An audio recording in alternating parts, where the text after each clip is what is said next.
Welcome to Lesson 24, Policies Towards Externalities.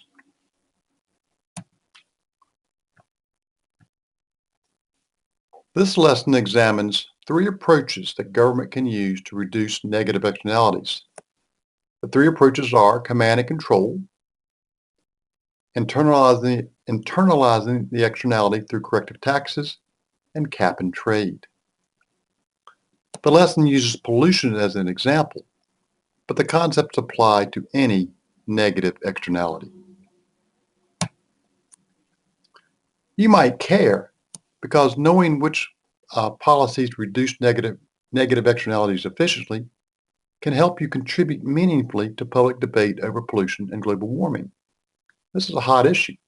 Here are some folks that say we need climate legislation now. We need to love our Mother Earth. We have folks from Alabama Policy Institute saying that environmental groups are determined to impose cap and trade type regulations on Alabama Power.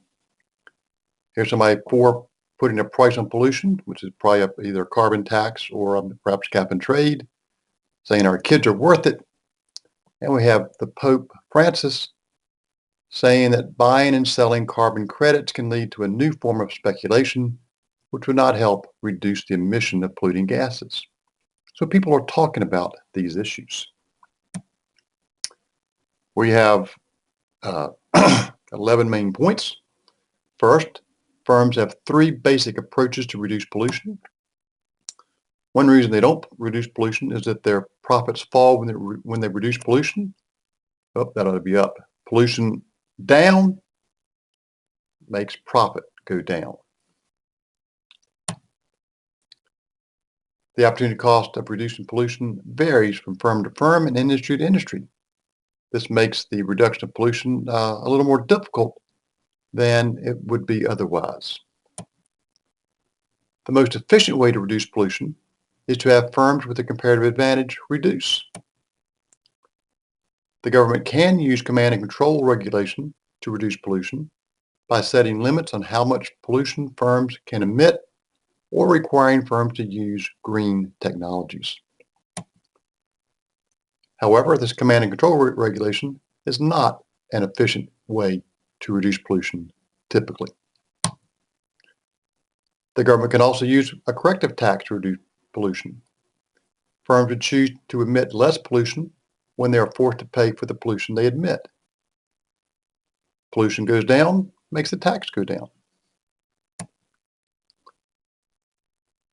A tax on pollution is generally a more efficient way to reduce pollution because the tax creates an incentive for firms to reduce pollution where the cost is lowest. Cap and trade requires firms to have permits issued by the government to emit an externality and allows firms to trade these permits among themselves. The government can reduce pollution by issuing permits for only the amount of pollution it deems acceptable. As the number of permits goes down, the amount of pollution will go down. Cap and trade is an efficient way to reduce pollution.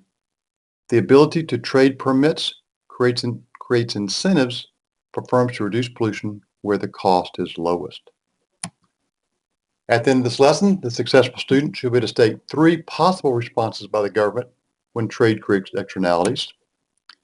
Explain why a corrective tax usually reduces a negative externality more efficiently than command and control government regulation, and explain why cap and trade reduces pollution efficiently.